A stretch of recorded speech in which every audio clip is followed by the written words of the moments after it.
This year, 2018, our theme for the whole year is celebrating 100 years of teaching science of mind. And so this whole year, all of our themes and topics are kind of like a home study course for you. You can read along using Living the Science of Mind, a book by Ernest Holmes, because we've put all of the recommended readings that relate to our weekly topics on our website at www.cslsr.org. Not only that, you can also go back right to the beginning of the year and watch all of the video content on our website, or you can listen to the audio or get podcasts. There's any number of ways you can turn this year into a self-directed study course. I mention that because this whole year has been building a case for something that we've started to talk about this month. This month, our focus is spiritual mind treatment. Now, before I get into what that is, I want to take the phrase one word at a time. Spiritual. That means the atmosphere of reverence. The feeling you get when you do whatever your religion is to do.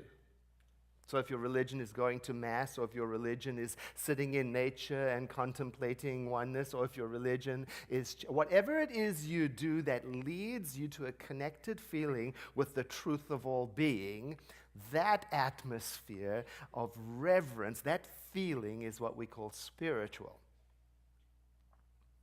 Mind, the second part of the phrase, is something that happens inside of you, in the realm of your thought, with the emphasis on spiritual thought, not just any old thought.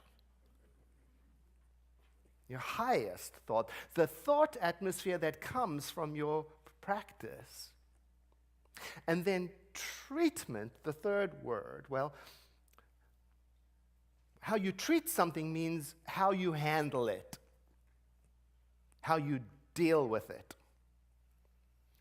A friend of mine discovered the wooden toy chest from his childhood.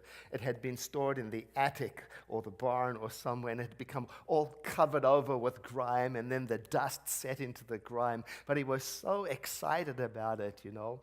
He said to me, I'm going to treat it with a product that will remove the grime. You know, and it's going to restore the wood to its original beauty without damaging any of the finish that was on there originally. You know, because the grain and the wood and the color and the beauty was still there. It was just under the grime. So the grime was not the truth of the toy chest. The beauty was the truth of the toy chest. And that truth had to be brought out into the open with a treatment.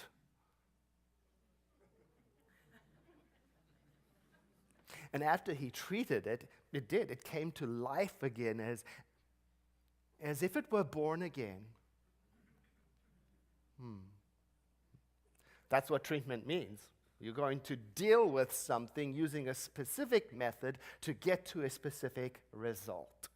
And when we say spiritual mind treatment, we mean something similar. We mean we are going to deal with something using our spiritual thought to bring out the original goodness and truth of whatever it is we are dealing with.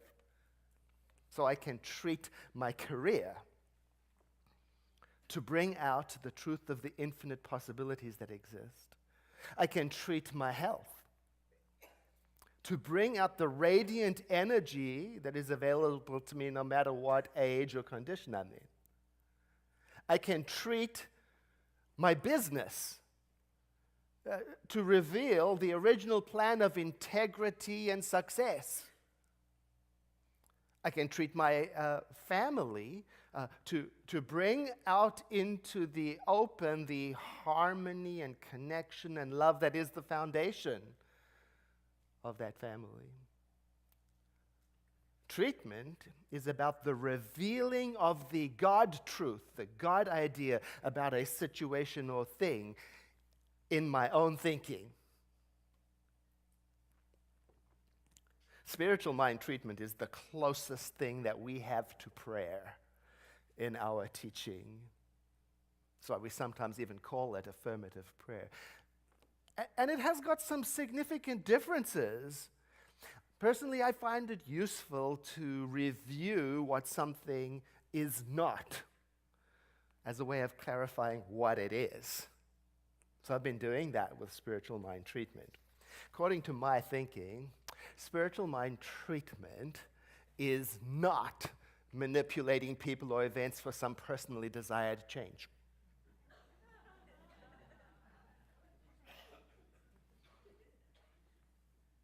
Spiritual mind treatment instead is carefully cleaning away the grime to clearly see the natural wholeness of life in that thing I'm dealing with. It's about revealing. Spiritual mind treatment, according to my thinking, is not attempting to reach God to convince him or her or it to do something on our behalf. So you won't find the phrase, "Please help me," in a spiritual mind treatment. The spiritual mind treatment instead is attempting to be still and to know what God is and to try to think like God thinks and try to see like God sees to the best of my ability. It's about tuning in. Spiritual mind treatment is not willing something to change. It's not willpower. It's not like trying to force something through. It's not drumming up enough emotion and energy to fervently cause something to tip the balance. No, instead, spiritual mind treatment is allowing change to flow through me without interference. I got to keep my fingers out of it, but I do have to set the direction because apparently I've got choice and imagination and desires.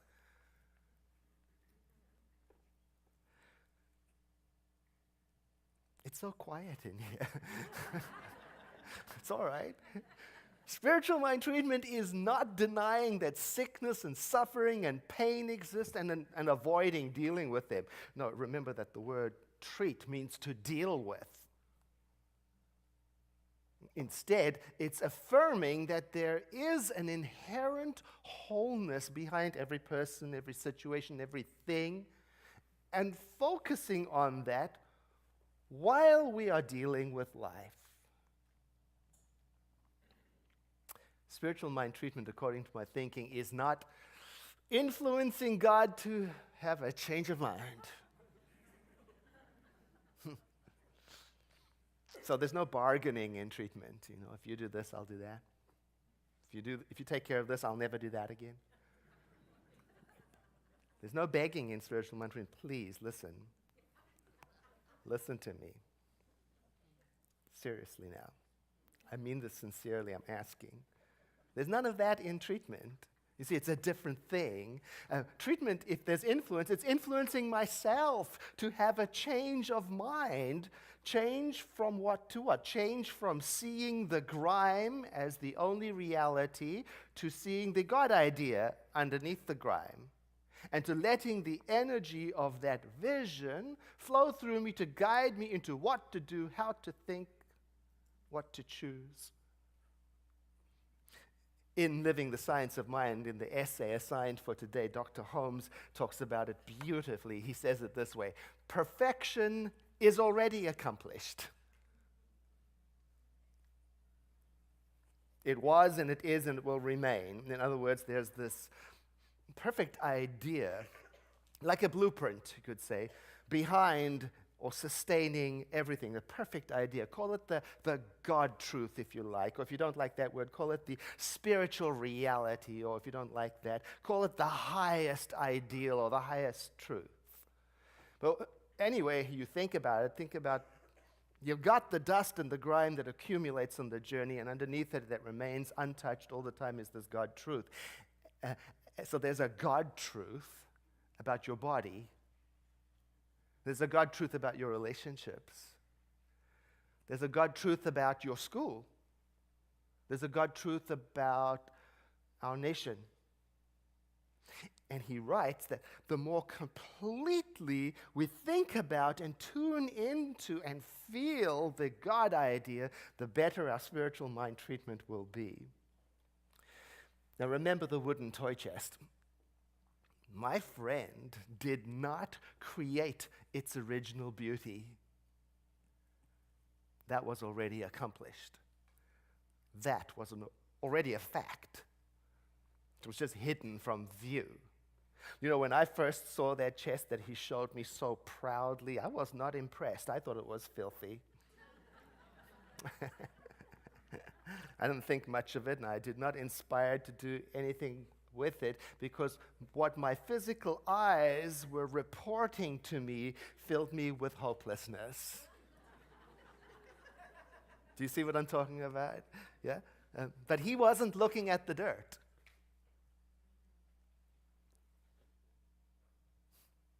It's as if he was seeing through the dirt to something that he knew was true. Even in the presence of the dirt, he was aware of and believing in the radiant beauty.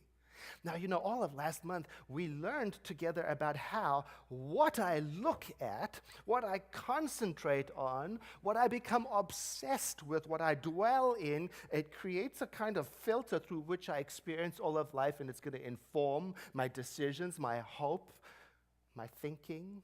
I get that. And focusing on the grime was depressing me. I needed to look up from the dirt. I needed some possibility thinking. I needed to go beyond what my physical eyes were reporting to me, as real as it was. I know this, maybe you know it too. When I am looking down into my troubles, my energy follows me.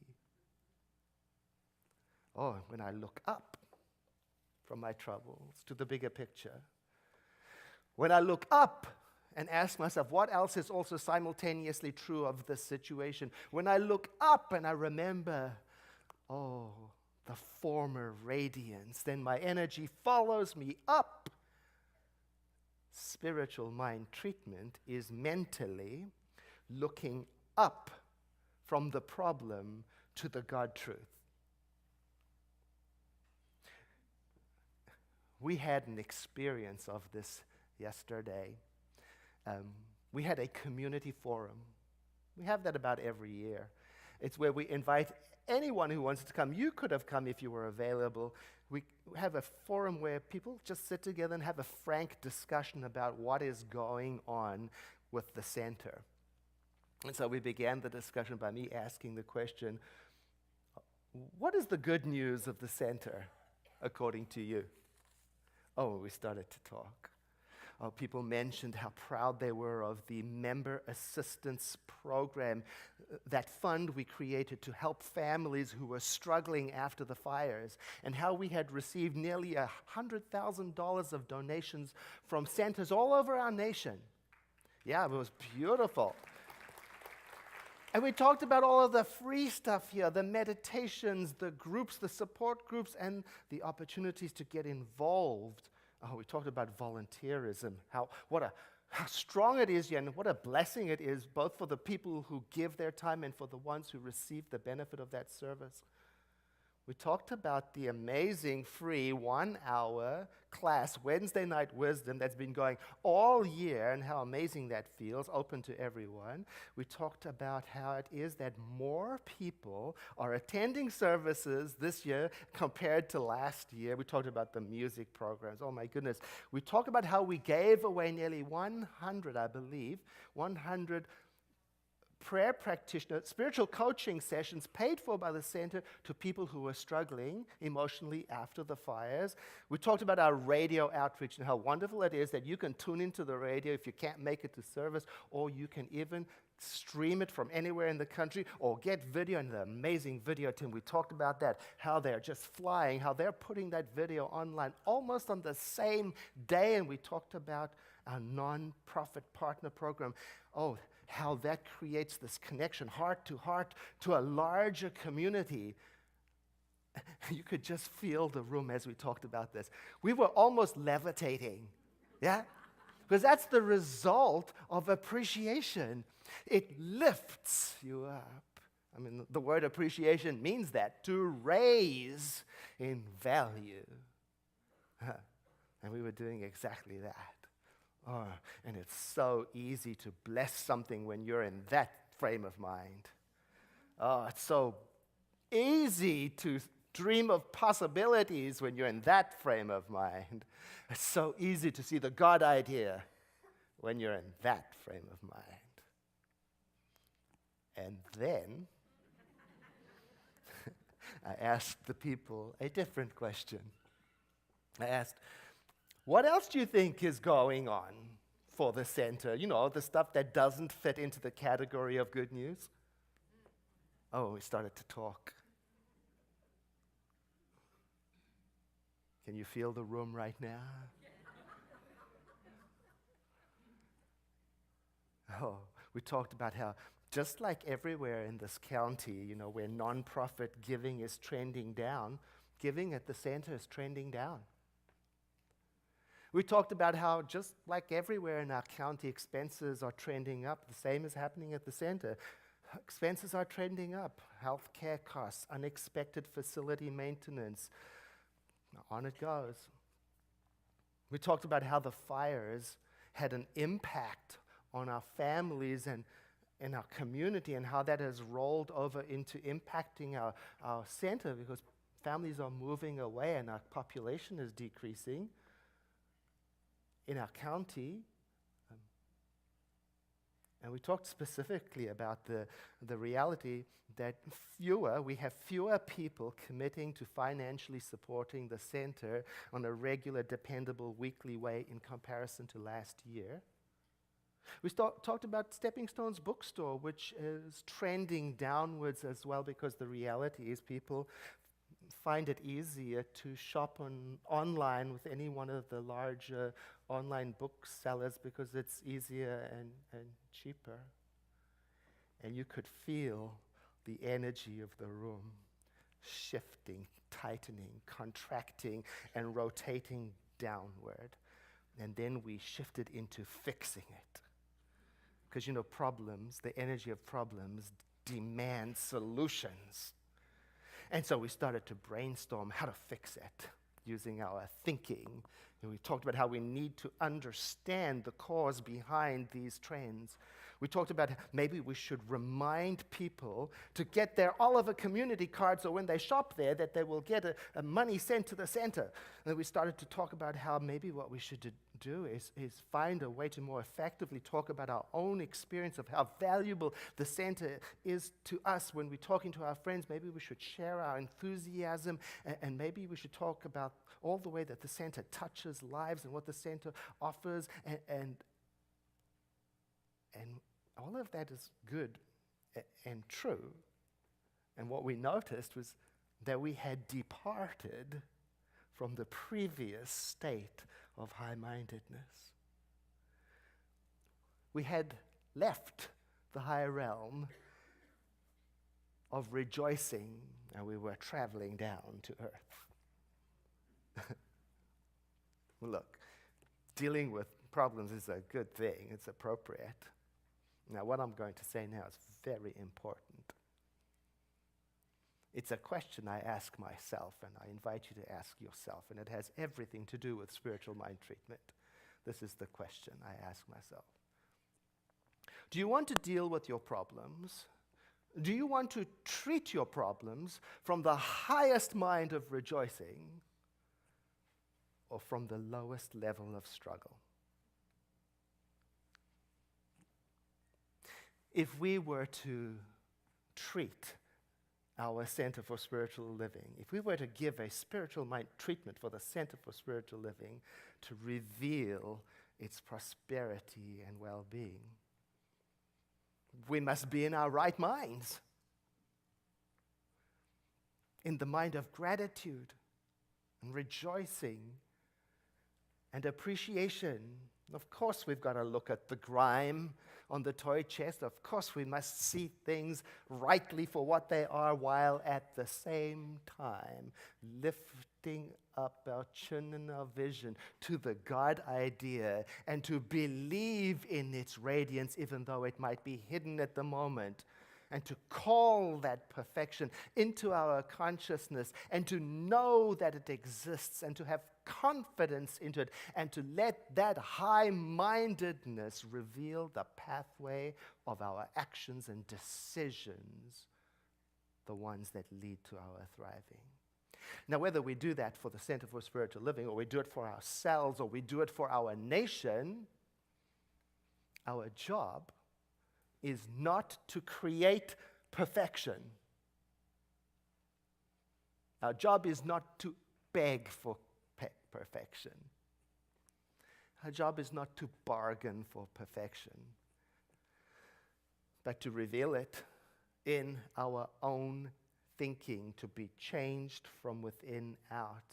That's how Dr. Holmes writes about it in Living the Science of Mind. He says our business when we're doing this kind of work is not to create perfection, but to reveal it in our own thinking.